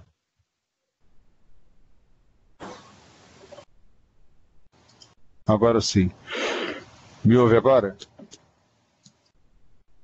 João, Sim. me ouve? Sim, eu escuto. Tá, acho que a gente está com problema quando passa por um mute, na verdade, mas não tem problema. Pessoal, alguma dúvida? Wagner? Sim, me desculpa, tive um probleminha aqui, mas está tudo certo. É ao vivo, acontece mesmo. Aumenta o som aí. Beleza. A gente está só sem imagem. Estou sem imagem aqui. O som tá bom. Tá, a imagem já está voltando, não esquenta não. Pode ir. Ah, beleza. Olha só. Aqui é o Sandro da Tecnip FMC. Tudo bom, Sandro? Tudo bem. Tem como fazer a inspeção em espessuras... na verdade, a gente tem tubing de Inconel e de 316 com meia polegada de diâmetro. Dá para fazer a inspeção? Meia polegada? Isso. Rapaz, vou te falar uma coisa. Eu nunca fiz inspeção em meia polegada, não. Mas teria que dar uma verificada se a gente tem algum transdutor que dê acoplamento numa superfície tão pequena, entendeu? O problema vai ser o acoplamento. Mas de imediato eu diria para você que é bem difícil. Porque a gente está tendo esse tipo de problema lá porque a gente faz radiografia, né? E a radiografia demora mais. A gente demora em torno de 2 a 3 horas para fazer uma junta de tube. Entendi. E no caso, aí eu estava vendo aí, eles compraram lá o aparelho de ultrassom e a grande pergunta era essa, se tem como fazer... No caso, eu teria que fabricar um cabeçote, não é isso? Exatamente. A dificuldade é o acoplamento, entendeu? Teria que ser um transdutor muito específico. Não é impossível, dependendo da tua necessidade, a gente pode até estudar a possibilidade de desenvolver algum transdutor para isso. Você pode entrar em contato com o pessoal da sua região, acho que é o Sérgio, da tua região, e a gente pode levantar essa possibilidade de desenvolver um transdutor específico para essa aplicação. Beleza, obrigado. Imagina. Mais alguma pergunta do chat? O Wagner, qual que é a configuração desse aparelho? Ele chega a 64 ou 128 ou ele para em 64? Não, ele vai até 32, 128. Obrigado. Imagina. Mais alguma do chat aí, João? Tem no chat aqui, o Thiago está perguntando quando ele faz a calibração TCG, normalmente os pontos mais próximos da superfície acaba ocorrendo sobreposição de sinais, né, direto no furo e após rebater na parede. O aparelho consegue no automático identificar isso? No automático não, você vai ter que setorizar, na verdade, a TCG. Fazer a TCG por exemplo, de 40 até 70, alguma coisa do tipo. Mas uma grande vantagem desse equipamento, conforme eu te falei, você pode saturar o sinal, entendeu? Geralmente o sinal mais próximo ele vai ter uma amplitude maior. Então, se ele tem uma amplitude maior, geralmente você consegue saturar e aí o equipamento ele vai identificar o sinal com maior amplitude, porque você está trabalhando com gate no modo pico. Agora, se for alguma geometria de quina, alguma coisa do tipo, você pode ter alguma dificuldade. Daí você vai ter que setorizar isso.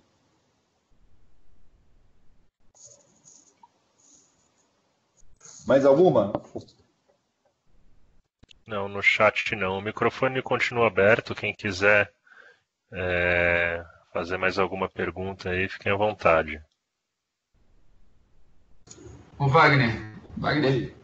Bom dia, aqui é Vitor Hugo, cara. Como vai? Tudo bem? Tudo bom, Vitor? Muito boa a apresentação, cara. Achei que foi muito esclarecedora.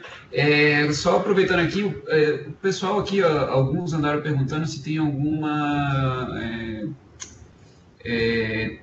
bibliografia para recomendar, alguma coisa que pudesse ser recomendada, algum material. Se tem algo aí que você recomendaria? Olha, na verdade, Eu estudo bastante pela internet, né? Então sempre eu busco algum artigo na internet, vários vídeos na internet. Mas quem quiser, a gente vai disponibilizar esse vídeo também no YouTube. Se tiver alguma dúvida, pode ligar direto para mim também, mandar e-mail. Mas eu costumo estudar muito pela internet mesmo, cara. Não costumo, hoje em dia, não costumo mais me ater a uma literatura só, né?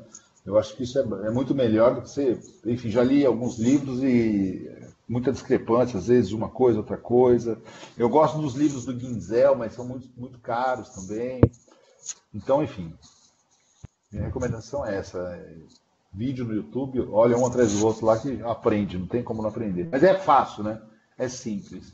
A dificuldade maior que a gente percebe é no manuseio do equipamento e não na teoria propriamente dita, que é ultrassom. Basicamente é isso. Estou fazendo 4 grupos usando 2 transistores de 64 elementos e um part-toff. Ô Alex, se você quiser explicar melhor aí, não deu para entender muito bem.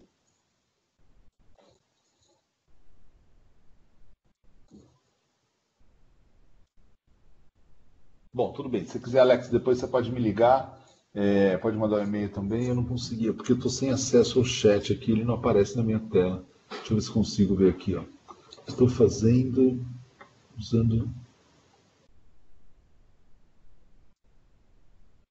Deixa eu te ajudar aqui, Wagner, fazendo 4 grupos, usando 2 transdutores de 64 elementos e um par de TOFT. Qual o PRF aproximado desse equipamento? Não dá para... O PRF desse equipamento máximo são 20 kHz, ou seja, 20 mil pulsos por segundo. Do jeito que você está falando aqui, eu estou fazendo 4 grupos usando 2 transdutores. A informação não é suficiente, porque você pode usar 4 grupos, 2 de cada lado, mas vai depender do quê? Por exemplo, você está usando 2 grupos, provavelmente você está usando 2 setoriais de cada lado.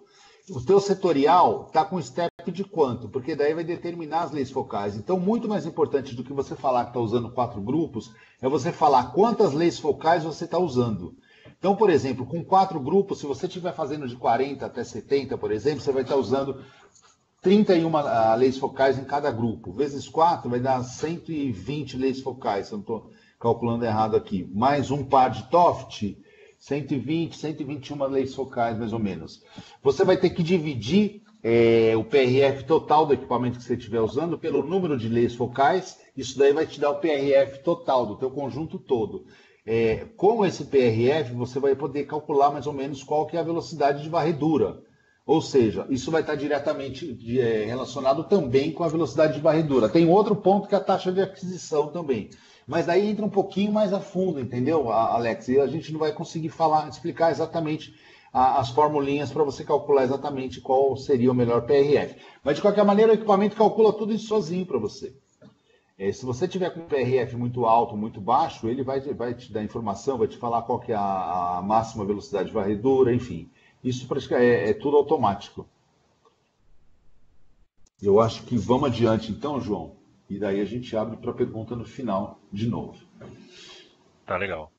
Pode. Cuidado só na hora de fechar o microfone aí, João, de não deixar o meu aberto aí.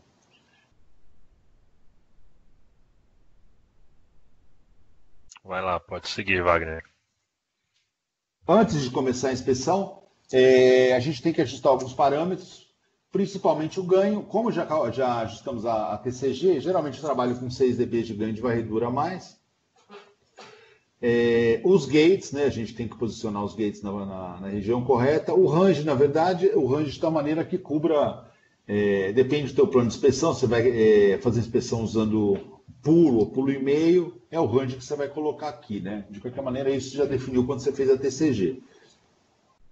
Então vamos adiante agora. Só mais um instante. Inspeção. Então, agora eu vou fazer a inspeção. Já defini o index offset, que é a distância sempre, pessoal, da frente do transdutor até o centro da solda. Então, aqui, para não cobrir muito, eu até não coloquei exatamente da maneira correta aqui. Mas eu poderia colocar o 0 aqui no centro da solda. Eu tenho um marcador aqui que marca o centro da solda. E eu uso essa régua aqui para medir a distância do transdutor, da frente do transdutor até o centro da solda. Está tudo pronto, eu começo a fazer a inspeção. Então, vou começar a fazer a varredura. Aqui eu fiz de maneira bem devagarinho mesmo, para mostrar como é que é. É sempre importante ter alguma maneira de você manter o transdutor paralelo à solda, né? Então, aqui eu vou fazer a inspeção, vou fazer a varredura. Apertei o botão de gravar e eu estou fazendo a varredura, tá vendo? Importante, eu tenho a tela de 6CAM corrigida já. Essa tela de 6CAM que eu estou vendo aqui é uma vista superior da peça que eu estou inspecionando. Então, tá vendo aqui, ó, o eco de reflexão da raiz, ele está aparecendo depois do zero, porque o meu transdutor está nessa região.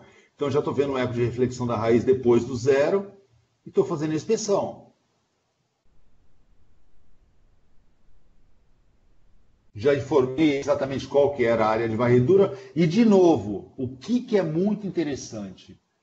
Eu só tenho aqui nessa tela o que me interessa, entendeu? Esse é o conceito do app que é importante. Eu não preciso ter aqui, enfim, botões que eu não vou usar nunca.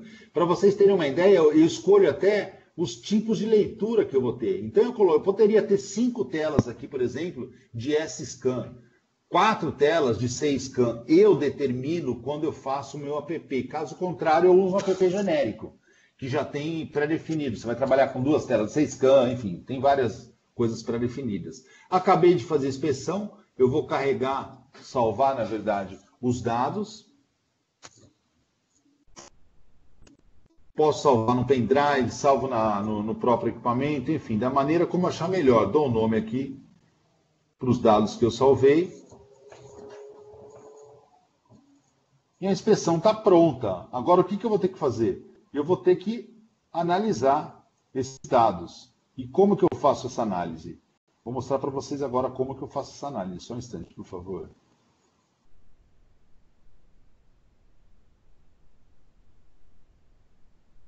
Vamos para a próxima tela aqui. Vou fazer a análise. Eu posso fazer essa análise no equipamento ou posso fazer a análise no software. Eu salvei os dados, mando para o computador, aí eu venho aqui para a tela do equipamento e analiso da maneira como manda o procedimento, enfim. Geralmente, como que é isso? Na tela de 6CAM, a gente determina o comprimento. Então, aqui eu posso usar a técnica dos 6 dBs na extremidade, né? Enfim, eu não vou entrar a fundo aqui na técnica dos 6 dBs na extremidade, mas eu posso deixar essa tela grande, dou 2 cliques, ela fica grande, tá vendo? Posso vir aqui, ó, usar exatamente a técnica dos 6 dBs na extremidade. Para ser mais preciso, eu posso abrir um box aqui nessa região, ó. Eu vou abrir um box aqui, ó, só nessa região que me interessa. Vamos lá. Aqui, por exemplo.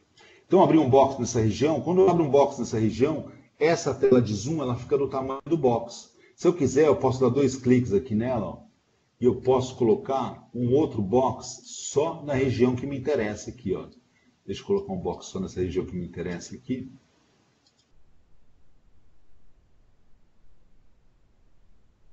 Claro, eu tenho que aplicar a técnica dos 6 dBs na extremidade, colocar o cursor de maneira correta.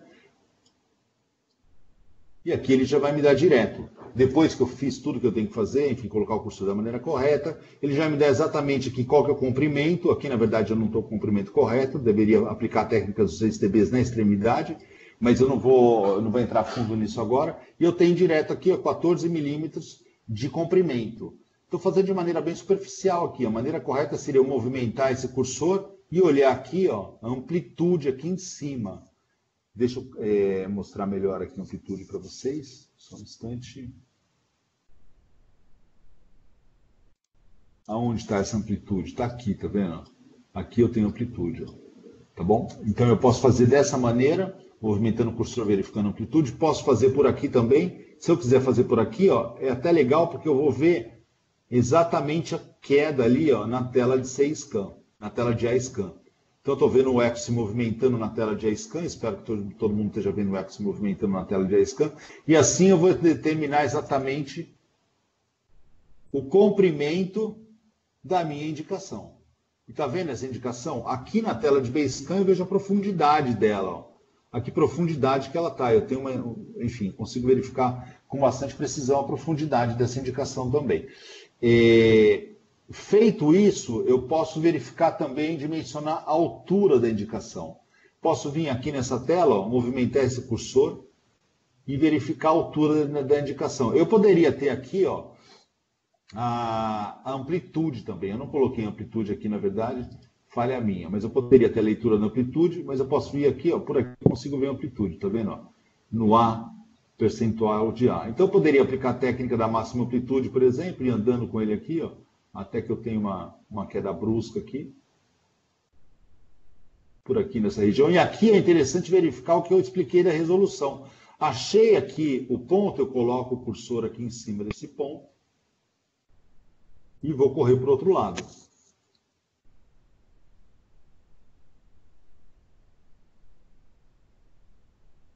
Já coloquei o cursor lá, vou correr para o outro lado. Olha lá, até eu tenho uma queda brusca, mais ou menos aqui, tá bom? Poderia ser mais ou menos por aqui, ó, entre esse ponto e esse, tá bom? Pego o cursor, coloco o cursor aqui, ó.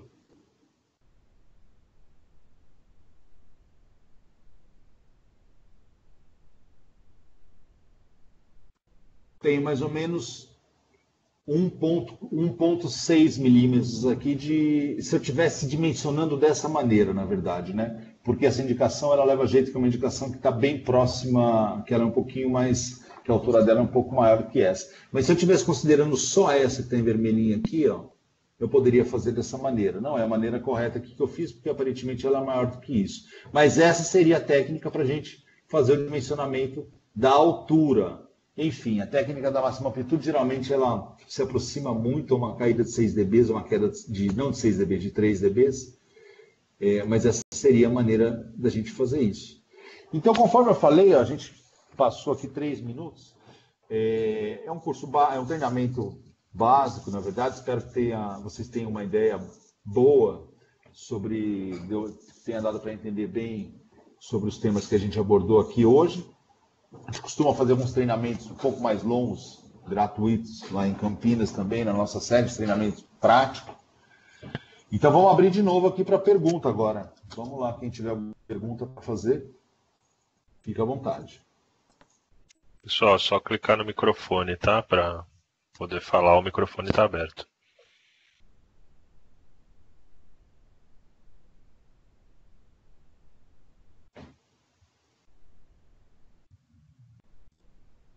Wagner, é o Ezio, bom dia, está me ouvindo?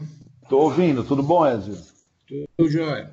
Só queria saber quais os limites inferiores no momento atual, vamos dizer, para diâmetro e espessuras de tubulação. Limites inferiores para diâmetro e espessuras. Na verdade, quando você fala limite inferior para diâmetro e espessura, depende bastante, né? Quando você vai trabalhar, por exemplo, quando você fala diâmetro, depende do transdutor que você está usando.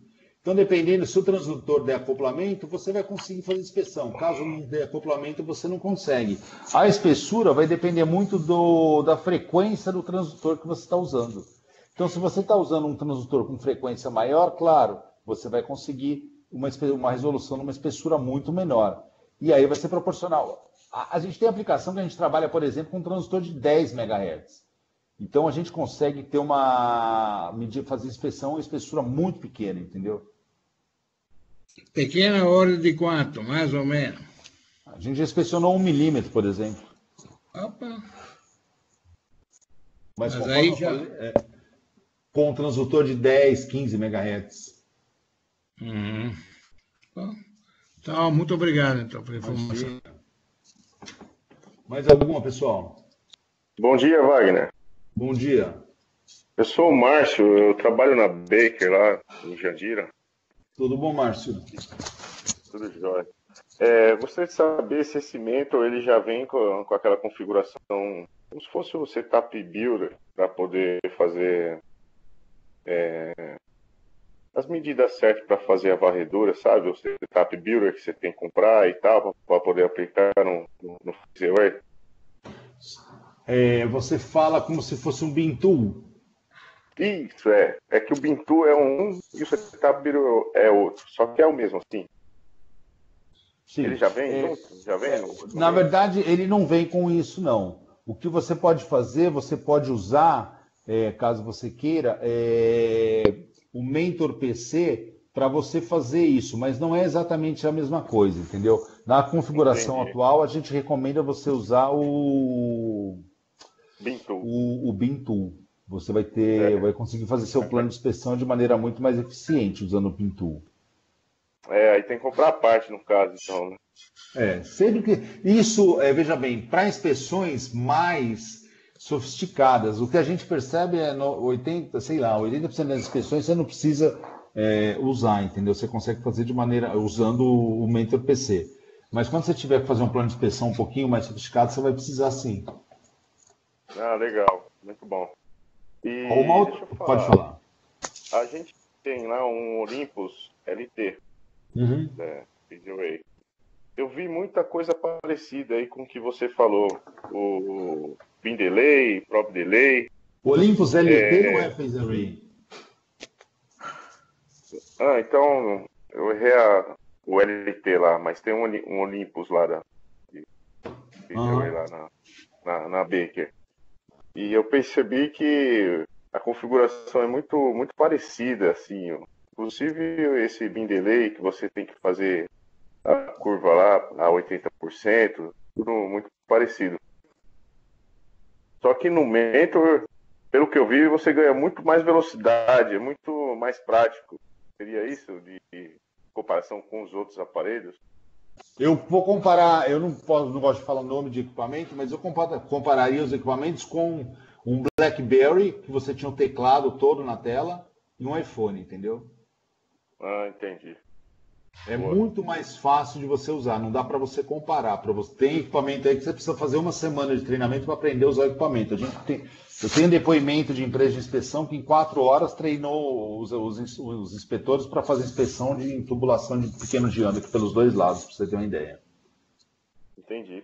E os cabeçotes do Mentor, eles têm várias geometrias, diâmetro?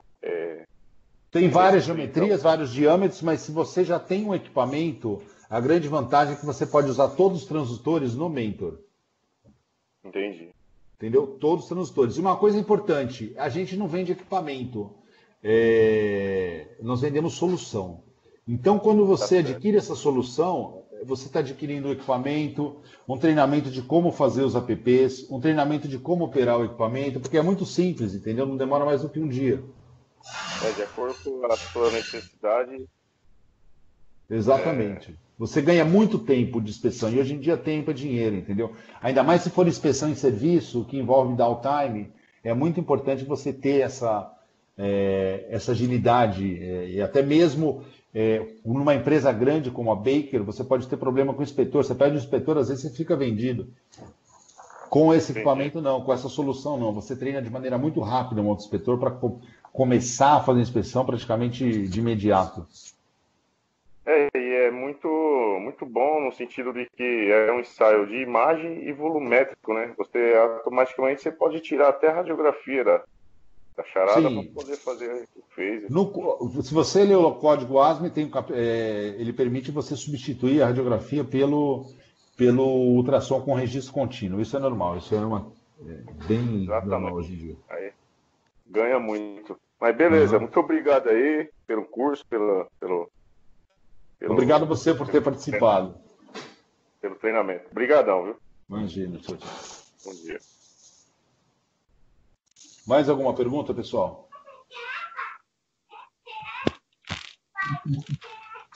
Bom dia, Wagner. Bom dia. Meu nome é Andrei, eu trabalho na empresa Tuper, uma empresa que faz tubo de aço com costura. Esses equipamentos de vocês ali especificamente para inspeção manual, né, cara? Para inspeção em linha contínua, você tem algum equipamento ou não?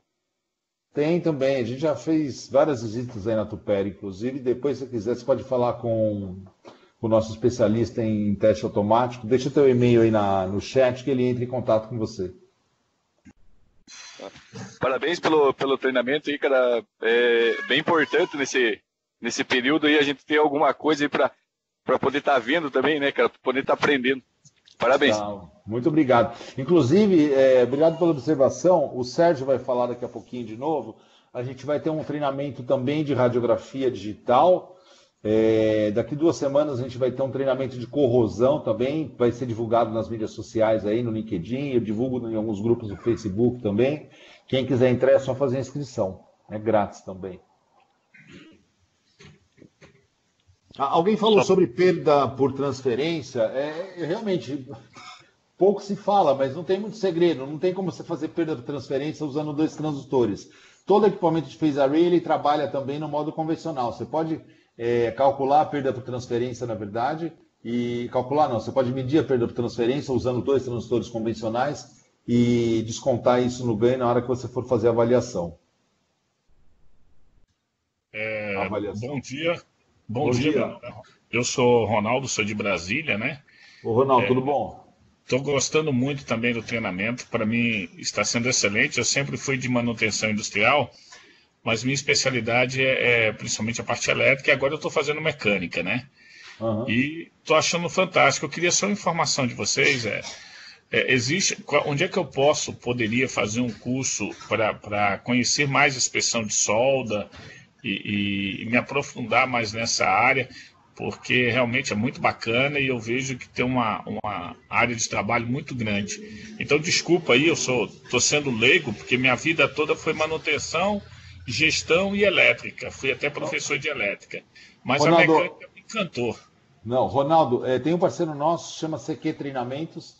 Se você quiser, você procura aí na mídia, aí você vai achar o nome. É uma escola que é a nossa parceira, enfim. E eles têm excelentes treinamentos lá de ultrassom. Tá. E só para finalizar, o que você recomenda? Como eu sou aluno ainda, né, na parte mecânica, o ideal é fazer um treinamento de solda e depois ir para ultrassom ou não? Não, faz um treinamento de ultrassom direto, nível 1, nível 2, enfim. Nível 3, se gostar muito. O percurso é mais ou menos esse daí. Ok, obrigado. É porque a gente fica assim, poxa, será que eu vou ter que me aprofundar primeiro em solda para depois fazer um treinamento para inspeção? Fica à vontade, qualquer coisa você pode entrar em contato comigo também, enfim, qualquer dúvida eu tiro pelo telefone, fica à vontade. Muito obrigado pela pergunta. Parabéns aí e muito bom treinamento, como o colega falou. Nessa época agora um treinamento desse, cara, é excelente. Tá jóia então, cara. Então, beleza, pessoal. Eu pus aí na tela só mais uma imagem, eu acabei não falando sobre isso, eu vou falar mais 1 minuto só sobre isso. É o seguinte, essa solução ela é muito interessante também, porque a facilidade em você compartilhar a tela do equipamento com qualquer dispositivo móvel é fantástico, entendeu? Você consegue conectar o seu Android, seu iPhone, seu iPad, para que alguém possa acompanhar a inspeção. E mais do que isso, a gente tem a possibilidade de colaboração remota. Ou seja, se está fazendo a inspeção em Brasília e você tem o nível 3 lá no Rio de Janeiro, por exemplo, você manda um e-mail para ele do próprio equipamento, ele vai receber um link e através desse link, quando ele clicar no link, ele vai ver a tela do equipamento. Então você pode compartilhar com ele, tirar dúvidas. Essa possibilidade de acesso remoto é fantástica também. Até mesmo para aprendizado, enfim, isso facilita bastante também o processo de aprendizado e até mesmo a inspeção quando você precisa de algum acompanhamento remoto, enfim, é bem bacana também. Se ninguém tem mais nenhuma dúvida, pessoal, vou perguntar mais uma vez, alguém quer falar mais alguma coisa ou não? Senão a gente vai encerrando por aqui. Eu lembro que daqui 2 semanas a gente vai ter mais um treinamento de corrosão, que a gente já fez, na verdade, mas como, enfim, estourou o número de participantes, a gente resolveu fazer mais um. E provavelmente a gente vai ter mais um de solda, Wagner. Isso, na próxima semana vai ter o de flange também, tá? Então, para quem tiver interesse, eu coloquei aí no chat o link para inscrição treinamento phase array, agora focado em flange. Tá bem? Vai ser no dia 6/5. Isso. E eu também coloquei, pessoal, no chat aí o link para quem tiver interesse em fazer a inscrição no treinamento de tomografia industrial. A gente vai falar da aplicação de tomografia, principalmente para o setor automotivo, mas ela pode serve para várias outras aplicações, e também vou falar um pouquinho sobre prestação de serviços radiográficos e tomográficos no nosso laboratório em Campinas. Quem tiver interesse, vai ser um prazer receber vocês nesse webinar também. Obrigado e parabéns, Wagner. Valeu, obrigado, gente. Um abraço a todos. Se cuidem, todo mundo aí, pessoal. Tchau, tchau. Um abraço. Um abraço, obrigado. Tchau, tchau. Valeu. Valeu, tchau, tchau. Obrigado a todos. Tchau, tchau. Obrigado também, um abraço a todos.